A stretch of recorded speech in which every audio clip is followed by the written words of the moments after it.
All right. Welcome. My name is Waylon Lewis, and I am being supervised today by Jack Kerouac. And I am honored to be here with Thomas Hübl. Am I saying your name correctly? Yeah, fantastic. Hey, good to see you. Good to see you. It's an honor to be here. So, first of all, you're a mystical teacher. And, in the West, we don't really know what that is or even think about it that much. We have our occasional cartoons in the New Yorker where someone climbs to the top of the Himalayas and says, asks a question. So, of some great guru kind of character. But you're an accessible guy. You have a family. You're running around the world. You're teaching.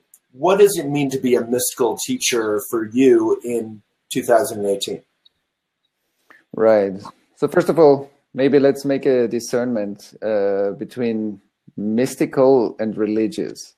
So where I think that in the great wisdom traditions like Buddhism or yoga or any Kabbalah or whatever, there's a mystical core. And that core is the real awakened consciousness. And then there are many interpretations that have been made and many understandings. So that's the more social body around it. But the mystical part is kind of the fire in the center of the traditions. And so when I say mystical, I mean the real awakened consciousness that has been, it's like a channel through space-time. It's like thousands of years of teaching master student, and the community that kept that awake consciousness alive throughout thousands of years. If you look at Judaism or yoga or whatever, Buddhism, there are thousands of years of teaching that have been passed on, but not just teaching, it's kind of a consciousness, an awakened consciousness. So when I refer to mystical, that's what I mean. No, I love that. So, in layman's terms, I would say that means that you're not the level of like teachings, as you said, and dogma and religion. And then below that, there's the core. There's what all religions and even non-religions, all humankind have in common. Is that correct? Is that That's where right. mysticism is? That's right. Correct. The Sufi tradition has a mystical tradition within. That's right. Yeah. So instead of going to war over the dogma, like Buddhism versus Christianity, I think Buddhism would lose that particular war, but, we go beneath the waves to the mystical core. So does that make it much easier in a way for you to communicate with anyone of any religion or any background? Definitely. Because I think what happens in religion very often is that the ego starts taking ownership of the truth. And that's the issue. But that's not a religious issue. That's an ego issue. So basically, there are no religious wars. There are just ego wars because identities are being made out of the truth. But once you're more grounded in the essence of the mystical teachings, there is no difference. You have different practices maybe, but there's a core understanding in all the traditions. And that's actually what's hopeful. That's where the understanding happens. Right now, there's this huge article on elephant in the yoga community, and people are literally, it's so sad, but also kind of funny in a sad way. People are literally attacking people on different sides for attacking. They're saying, how dare that other side attack and say evil, awful things. These people are evil and awful. So it's just ego tends to just make war endlessly. That's even with good intentions. That's right. And then we abandon what we don't want other people to abandon, and then we are in the same soup anyway. Yeah, that's right. Yeah. So let me ask pluralism. Oh, sorry, go ahead. That's pluralism. That's the shadow of pluralism. Yeah. Okay. Say more about that. No, that's when like the equality, when we say we are peaceful, but actually we are attacking people who are not peaceful, then we are also not peaceful. So that's not the way. So that's kind of a shadow. Yeah. Yeah, one of the most violent reactions Elephant ever gets from our own community, our own readers, is if we put up an article like saying kale is bad for you or smoothies are bad for you if you have too much kale or smoothies. And our own readers who are dedicated to health and peace feel violated. It's like everything they've ever known has been attacked, and they attack the author who is just trying to say, moderation might be good or right. So on a daily level, a level we can all relate to, Thomas, Can I call you Thomas? Oh yeah, fantastic. Yeah. Do you ever get in arguments, or do you ever get mad? And if so, what do you do? How does your mysticism or your meditation, your background inform that? I mean, basically, do I get ever mad? I think sometimes we end up in arguments, like my wife and I, if we don't agree. Yeah. And I think then I do the same what I teach, basically, to come back to and see what's my part in the argument, and then to see if we can take it apart from there. And also I think one training is literally to be able to be in an argument and not reject an argument as such as good or bad, but to really relate to it. And I think one amazing contribution, because all of us, I mean, since we are here on this call, we are using technology, which means we are part of culture. We are not sitting in a cave in the Himalayan mountains, which means that we have to have a very specific practice. And the practice is that we practice transcendence and we practice integration and relational capacities. And so I believe social contemplation is something for the social yogi or for the social mystic. Relationship is or relation as such is a very important presence practice. And so for us, because we live in culture and culture is a network of relations, so that's a deep practice, I believe. And so I think that's where we're supposed to learn and grow and deepen. Well, that's a lot of powerful stuff you just said pretty casually. So let's maybe break that down a little bit. So you're talking about transcendence in not getting caught up in the sort of the war and the, you know, all the neuroses of the world, but at the same time, integration, like you were saying about the argument, not rejecting it, like being of the world, right? Not trying to be in a cave in the Himalayas, right? Yeah, I think that on the one hand, transcendence is practicing whatever higher states of consciousness, more transpersonal states of consciousness, and getting to know a landscape of consciousness that is beyond our daily awareness usually. And some people get whatever hit by a lightning of consciousness and they simply wake up, but most of the people have a practice to go up the ladder in a way. But then I'm number 2 there. I meditate and I learn about at this rate, like pretty much flat, but slightly up. Yeah. And you had a lightning moment in your life, right? Yeah, because I studied medicine, and when I was 26, I somehow had such a strong calling. I mean, I meditated already many years before, but I had such a strong calling, and I went on I didn't know at the time that it's going to be 4 years, but I was kind of on a 4-year meditation retreat. And that time was in a way a very, very deep study time of mine. And I learned a lot. I had a very strong inner guidance throughout those years. And I explored through different meditations and contemplations, many aspects of higher consciousness. And so at the end of the 4 years, I had a significant opening or realization. And then slowly, I came back into the marketplace, but then kind of life invited me to teach through another teacher that saw me after this period of time. And then I saw, wow, I mean, we can practice a lot of higher practices, but actually when we live in culture, for many of us, we need to do a lot of integration work that my spiritual practice doesn't become a bypass of my life's difficulties. And so we... Explain more about that. That's a really powerful thing that a lot of elephant readers and myself and all of us struggle with, is the spiritual bypass. What do you mean by that? Yeah, that I use my spiritual, meditation practice and contemplation practice as an escape, and I don't want to be in life here. And I believe, and then we hear sentences like, oh, like I just can be surrounded by conscious people because unconscious people are not good for me. And I think that's already the pathology. We have to be in the world, and more than that.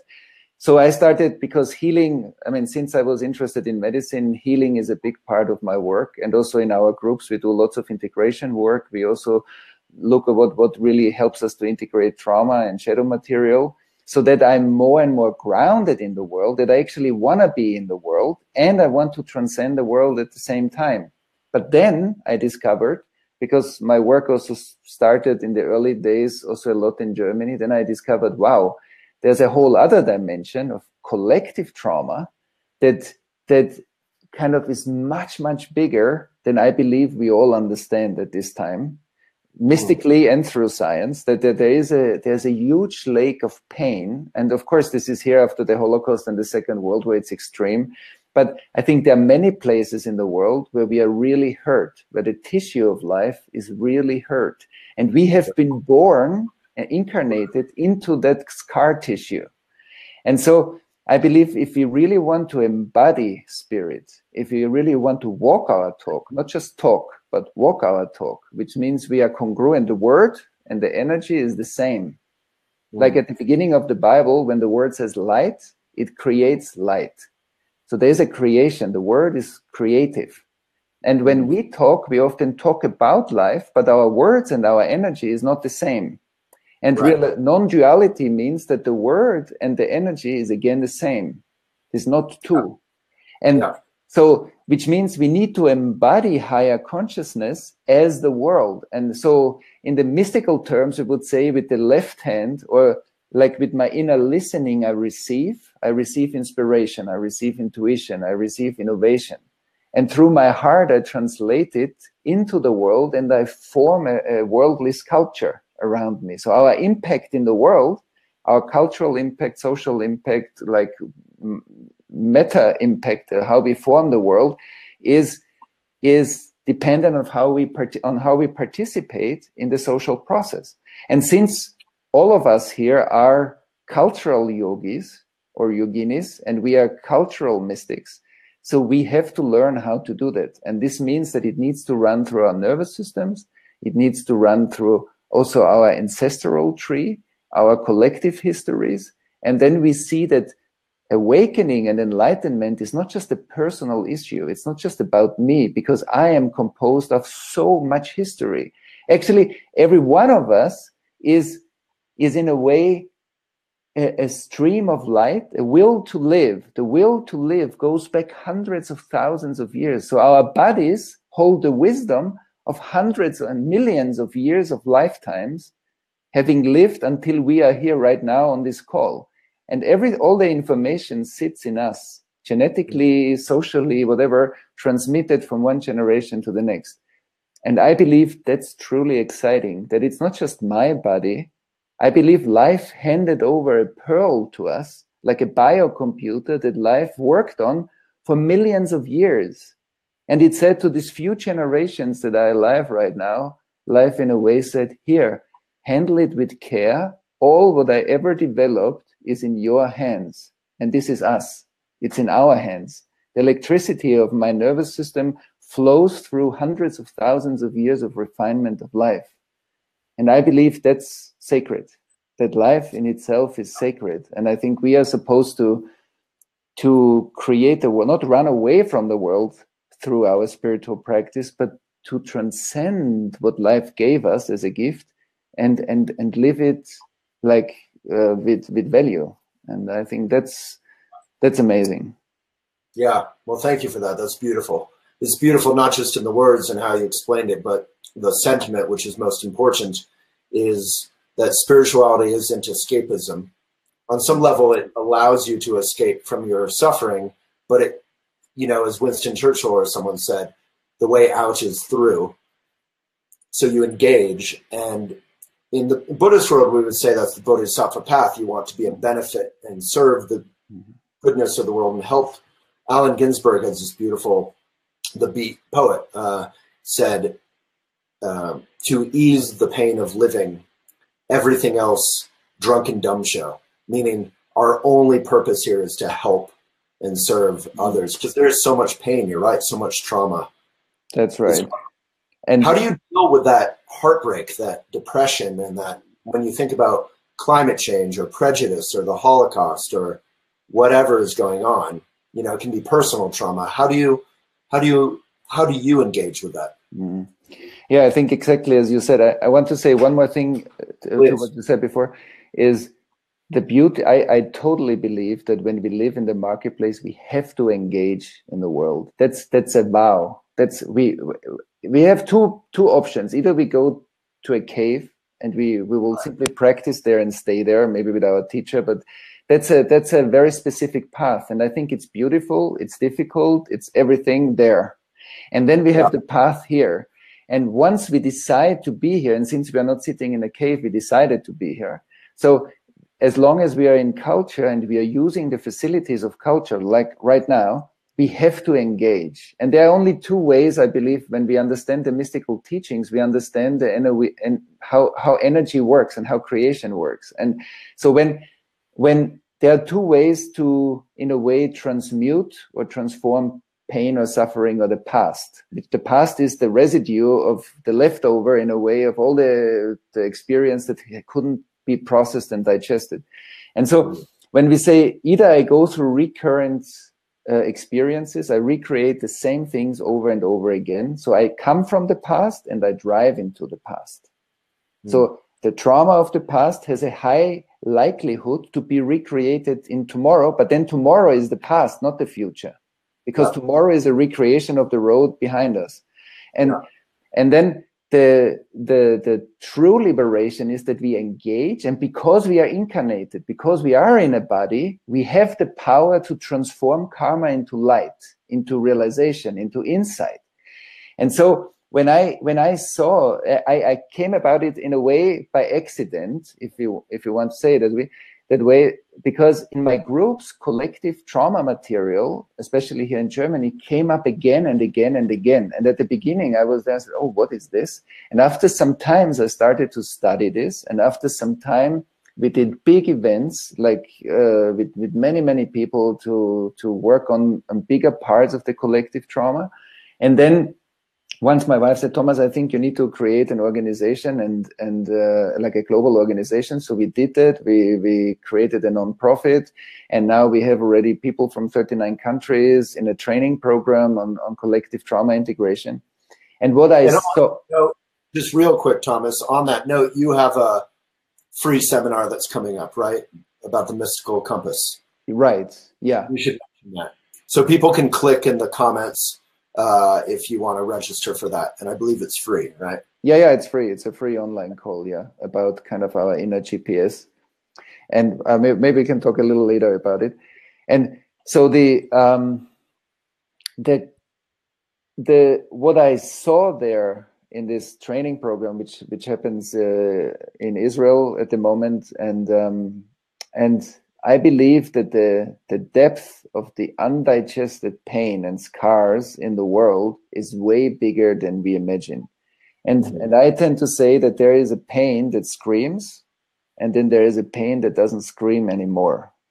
And I believe we, as spiritual practitioners, we have to engage in the world in a way that we can bring light, compassion, clarity, presence, relation, restore the relation where the relation has been hurt the most. And so if my spiritual practice equips me to talk to my neighbor, to talk to my team, to be part of the country and the global, enables me to be a deeper and better global citizen, then I believe our practice really transforms something inside of me. And then I transmit this in the way how I create my life. And so what I feel is that, because you asked me how I deal with it, is that the clearer I am about my own trauma history, my own resonances, and the more I take care of it voluntarily, and I clear it in my own energy, the more I'm of service in the world. And even amidst the deepest pain, we can be compassionate, but we won't drown in it. We will bring compassion and presence into it. And I think that's a calling for all of us. Like, how do we relate? We cannot neglect, because then we say, oh, we unify, but we don't want the pain. No, we have to have the pain, because that's where love spreads. When we are anyway together, where we understand each other and where we are lovely with each other, that's already the effect of love. I believe love happens where it's difficult for us. We make a step, and we expand our kind of land of consciousness into areas that we excluded before. That's when love expanded on the planet. Yeah. Thank you. Yeah, I call it gated community spirituality, which is kind of what you're describing, the spiritual bypass, where you try to push out pain or homelessness or sickness, or death or poverty or people who don't agree with you. And you just try to keep, like, you know, fudge eclairs or something. Like, you just want to keep your nice yoga and your nice SUV or whatever, but you don't want anything troubling. And what we all discover, of course, in first love is you can have pure, wonderful love, and then before you know it, you're arguing about the dishes or something. You kind of can't get away from reality. So you have to, I love what you said, that it's in the pain that you can find compassion or love, not by avoiding the pain. That's right. It's so beautiful what you're saying, and I'm absolutely with you. And I say that we know, that we see how we try to stay clean, and then many spiritual practitioners actually, no, I don't want to deal with it because it's not good for me.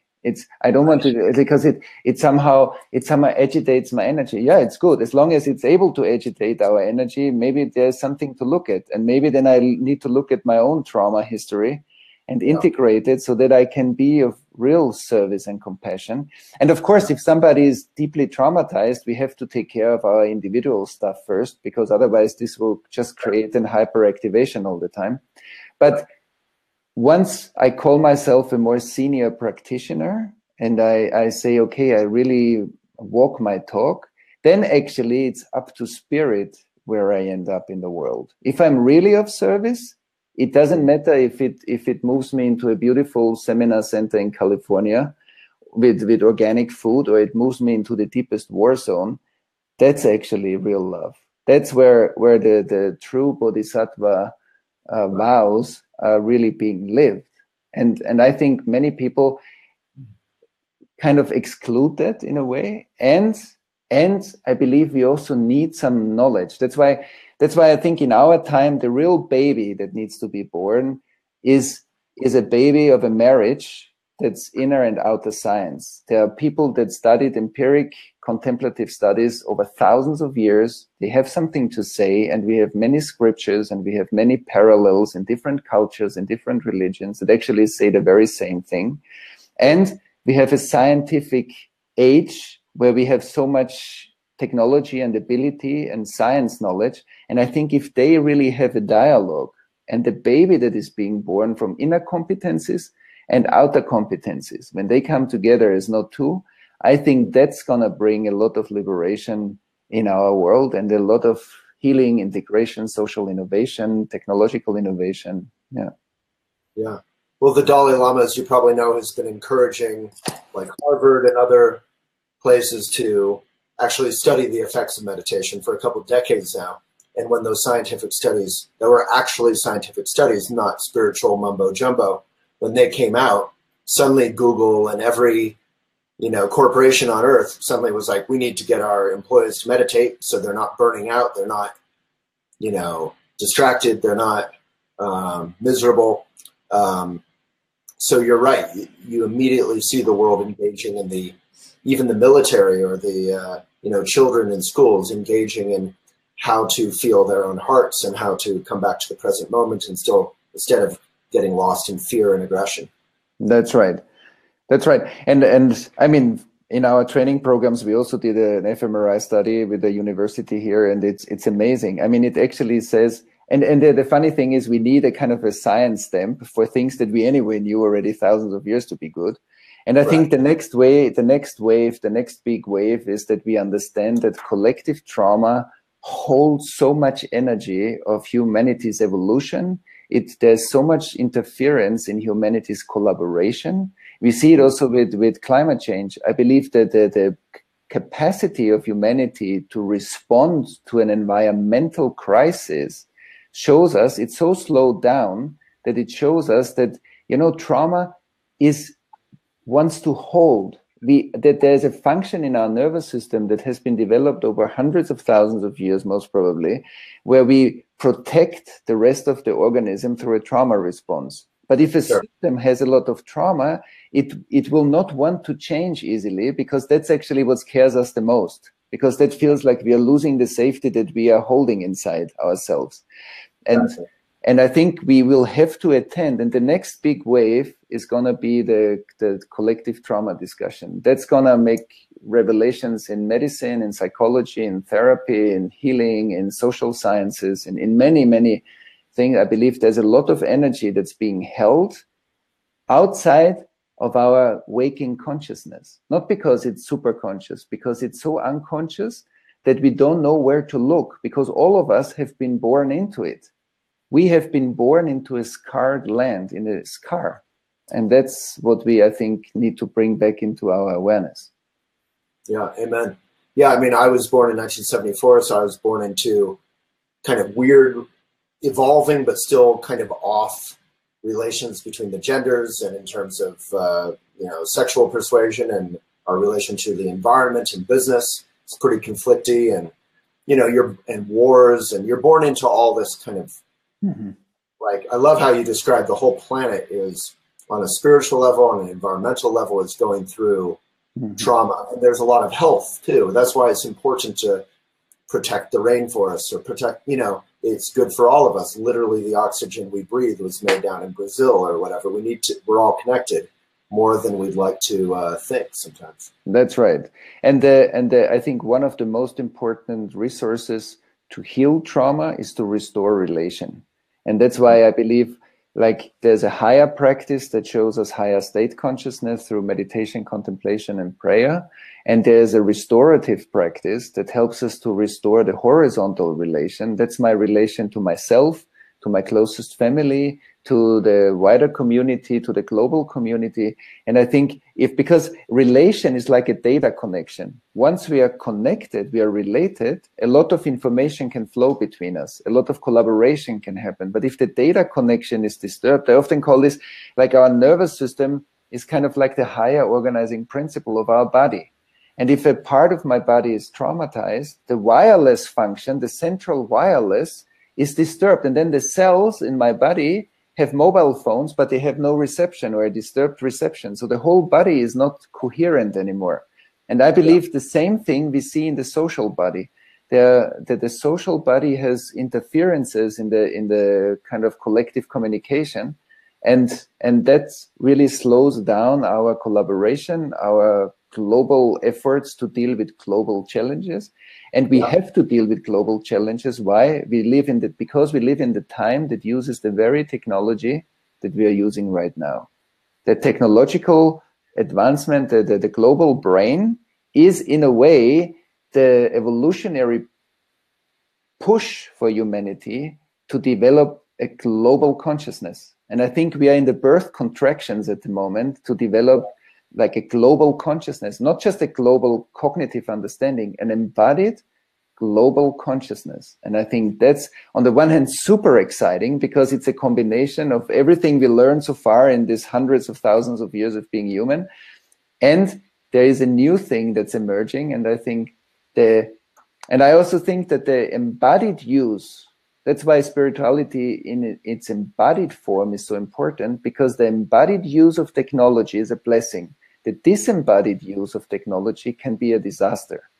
And because if we spin off with our hurt embodiment and we use technology to escape more and create all kinds of realities that are actually not grounded, the whole system will need to restart itself because information will not be trustworthy anymore. Kind of a global psychosis. And on the other hand, we can have a blessing because technology can do so many things for us that are very beautiful. When we embody technology, I think that's in a way our time. Yeah. I love that. It's like, so technology, like we're seeing automation and all these things coming, connects everyone, and it's beautiful. And on the other hand, it's incredibly dangerous. I was just at brunch yesterday and arguing with a friend. Everyone in Boulder loves to think of themselves as sort of pro technology and pro automation and pro all these things. And I was saying, what you saw with Russia and fake news and hacking elections and spreading lies in the internet, you can use the connection out of your, as you said, out of your trauma or your aggression or your wanting to escape and just watch movies forever or whatever it is. Mm-hmm. It's good and bad, it's just a tool. Right. And it is a tool that can either help us to integrate our shadows. When you listen to the AI discussion, all the fears that we project onto AI, all the evil that we project onto AI is exactly what we did for thousands of years as human beings. So maybe we have an external kind of mirror at the moment that we call technology that we can look into and say, okay, this fears and this kind of dark sides are our dark sides, first of all. And let's re-own those sides and then look what's the relation, because that's also going to be the answer to use technology in a positive way. Because if it supports the shadow function of our psyches and our collective, so then, as you said, it's going to be dangerous. If we integrate it, it's going to be a blessing. It's up to us. Yeah, it's funny though, because if you look at how we've treated one another in war and slavery and sexism and racism, it doesn't seem that promising for how if we create AI and then AI gains power more and more, you know, we're already arming drones. We're already arming, you know, people are going to use it for ill just as much as beautiful things. Right. So it's a larger game board for the human psyche.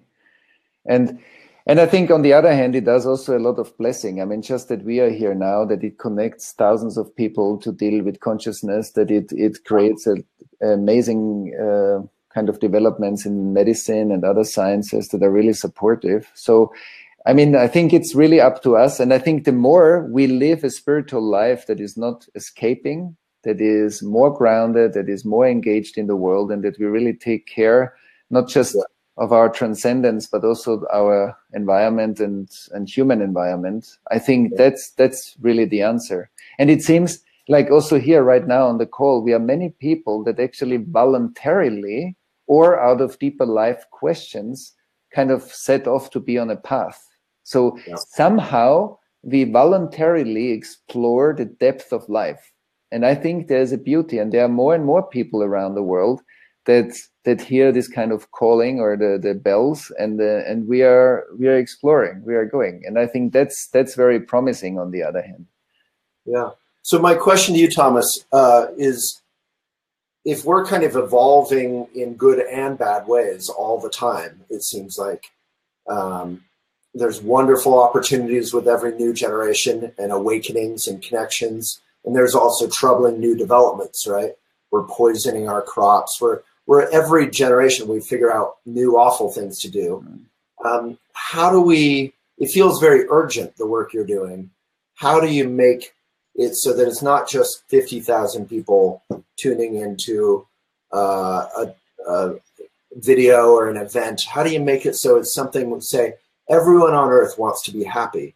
How do they connect their wanting to be happy with what you're talking about, which is mystical? It's almost hidden sometimes. Right. That's the nature of the mystical reality, is that it's hidden and that it cannot be made into an object. The nature of the divine, the nature of emptiness is not, you cannot put it into a form.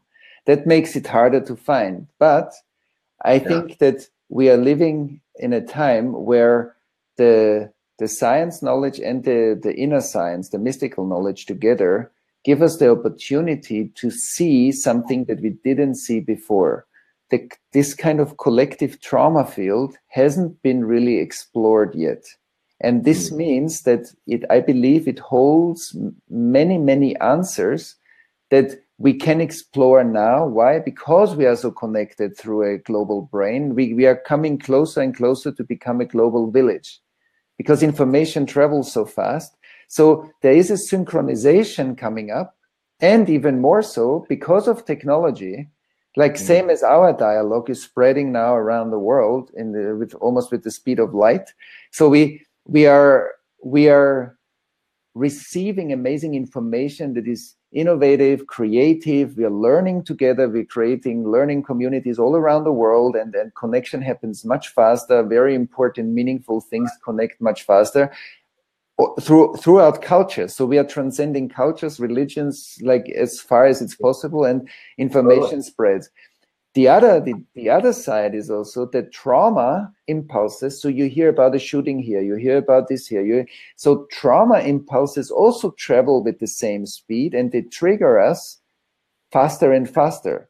So that's why we see such a polarization at the moment in the world, because the kind of positive creative side gets boosted and the trauma side gets a boost. And now it's up to us to say, oh, wow, we take the challenge and we really look into that which we cannot see because we have been born into it. The kind of the legacy that we have been born into is something that's outside of our consciousness.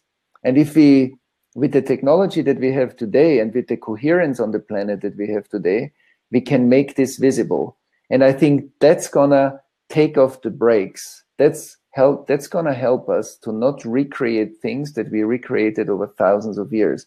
But it's a job, and it's not just a pleasant job, because it needs enough people that are grounded enough and present enough and really take the responsibility, like the ability to respond to the world situation seriously, and that we engage with that which is not pleasant. Why? Because we develop the abilities inside through our spiritual practice.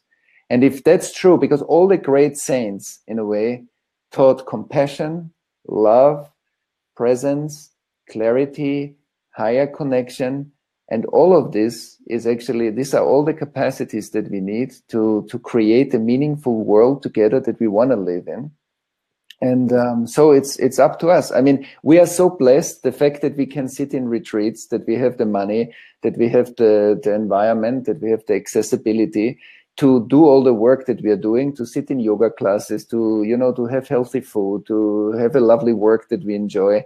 I mean, this is a very, very blessed life compared to many people on the planet. And so, yeah, it's up to us. Yeah, well, thank you. So basically, you know, we talk about whenever there's a tragedy in the world, like you mentioned, shootings, we honor the first responders.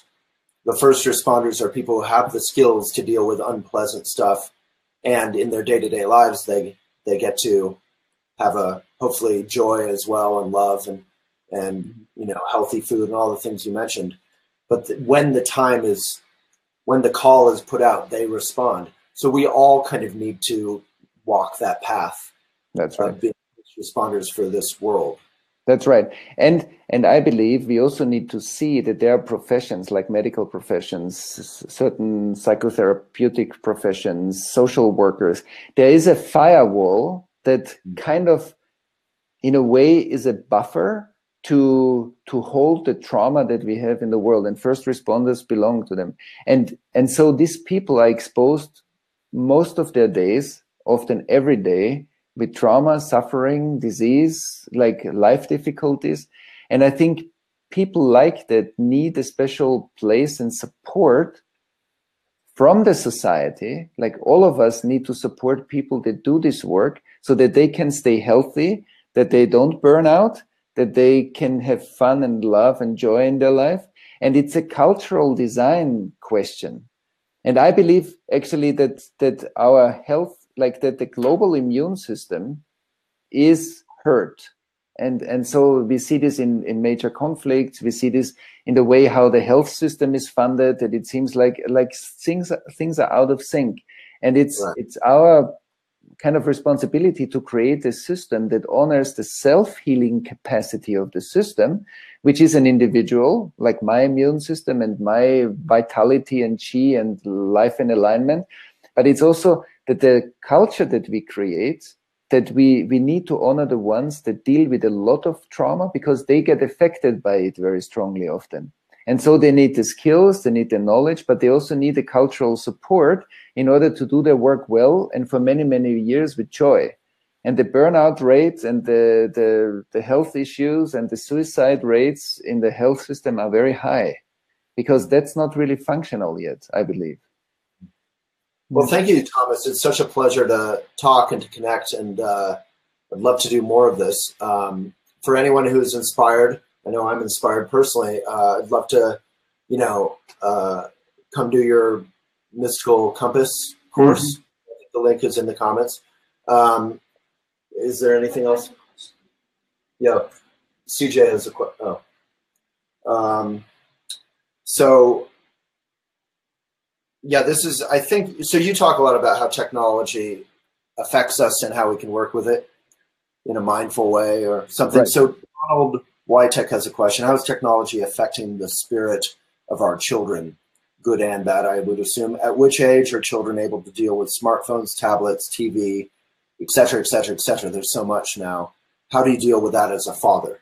Right. Thomas? That's a beautiful question. I think that's exactly the right question for us, because I believe, as we learn through attachment theory, is that when children are healthily attached, so when we create family systems where our kids can grow up in safety, in emotional support, in supporting their voice, and supporting their development in the world in the right way, in a way.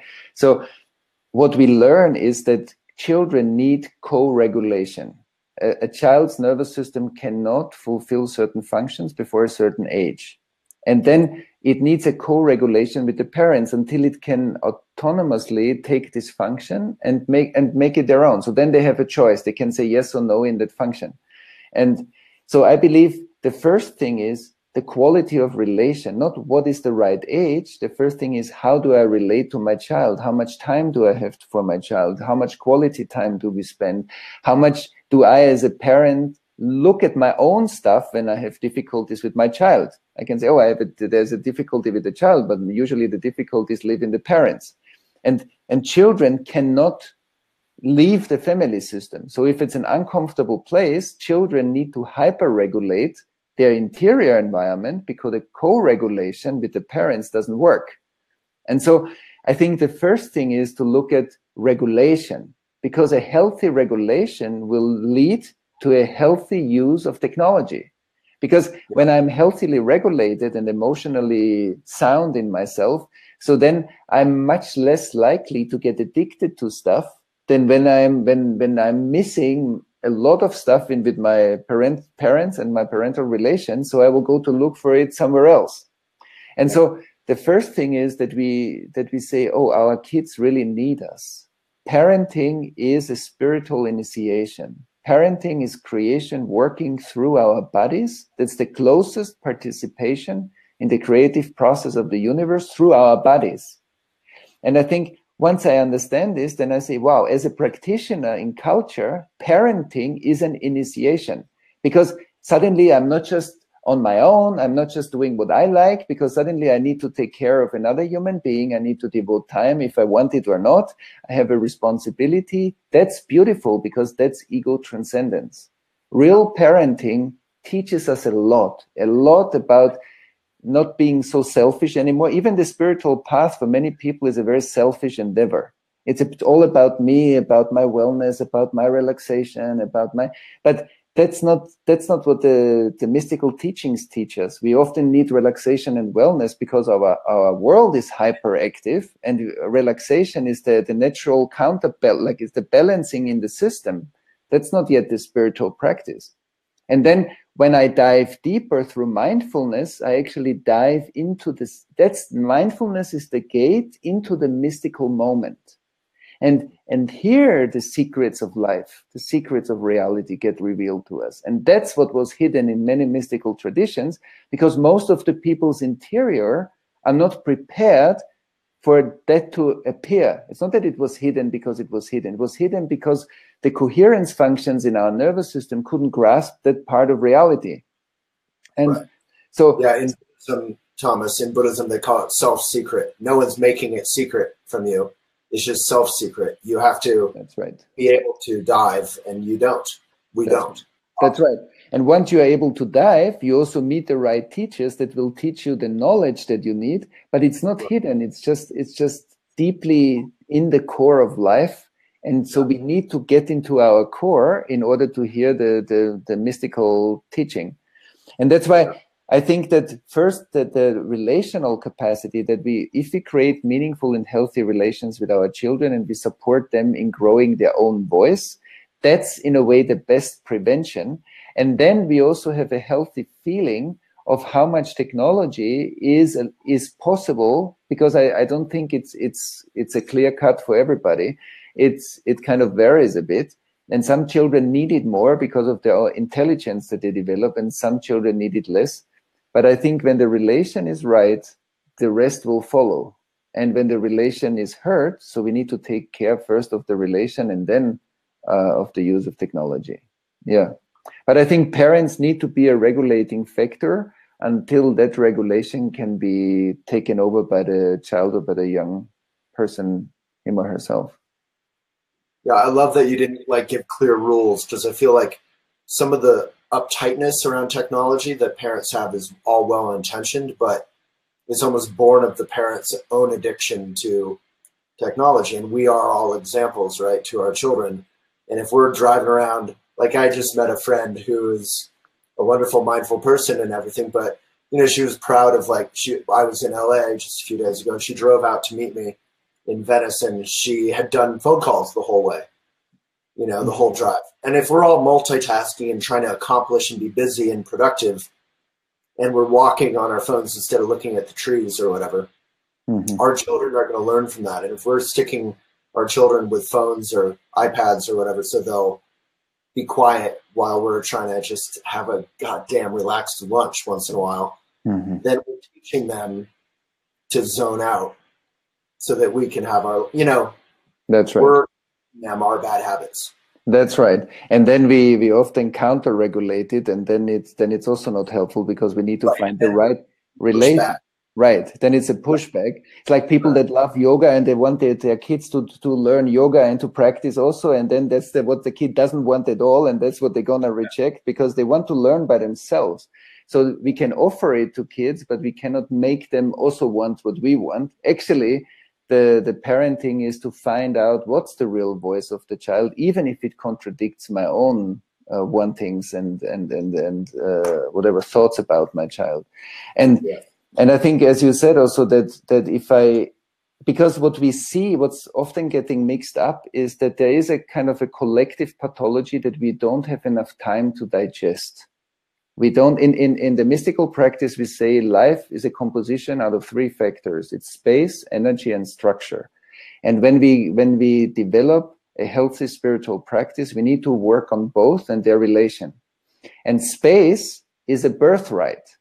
So when a child, in the mystical understanding, when we get born with the right to be. We have the right to be a child. And so when by the mystical law, in a way, the parents take their place, the child can be a child and grow within the safe environment of mature parents. But when parents are regressive, they don't fulfill their function. So when they don't fulfill the function, the child starts to take over a doing, because it balances something in the family system. So it steps out of the right to be too early. It's not becoming, it takes on the right to do. So I become the supporter of my mother, because my mother is often depressive. So I will take over and become her supporter. Later on, that's the pattern that I create with intimate relationships with.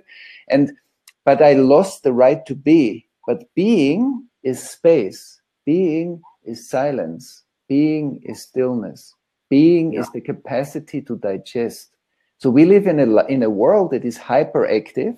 And we actually call it innovative, but often it's just recreating the old traumas again for the next generations. Because we need time like the leaves. When the leaves fall off the tree, they become the fertile ground of the next spring.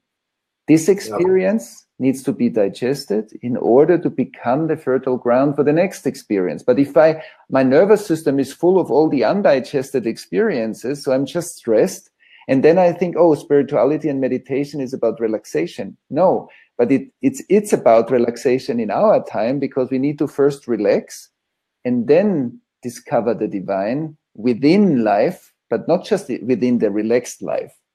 And so, but relaxation is a deep need to balance, in a way, the hyperactivity of our society. And I think that's very important to know, because if technology will make this even stronger, because the data gets faster. So that's up to us. We need to be the gardeners of space in order to balance the energy, structure, and space need to be in a good balance. If not, the spiritual practice will go out of hand, and our life will not really flow well, and our relationships will show the symptoms, and then our kids are suffering from the imbalance in us. because we didn't learn to do it. Exactly. And our own health will suffer as well. Right. Right. Yeah. Well, Thomas, thank you so much. I feel like we can talk for 5 hours and not scratch the surface. I think so too. I enjoyed very much. Wayland. Yeah, it's fun. So if people want more, you won't get 5 hours, but you'll get an hour, I think, Mystical Compass. That link is in the comments. And Thomas, let's do it again. It's been a pleasure, really, and an honor. So thank you, and please work hard and run around the whole world and teach everybody. Yeah, thank you, Wayland, and thank you for the program. I think you're building up an amazing community around the Elephant Channel, and it's really beautiful. And it's a real delight to talk to you. I'm very grateful. So thank you for having me. You can be a featured columnist on Elephant. We would be honored. It would be fun. Oh, fantastic. Yeah, let's talk about it. Yeah, I will be happy to. All right. Well, thank you to everyone watching, particularly. Without you, it'd just be the two of us guys talking through technology. So thank you, Thomas, and thank you, everyone. Thank you, Wayland.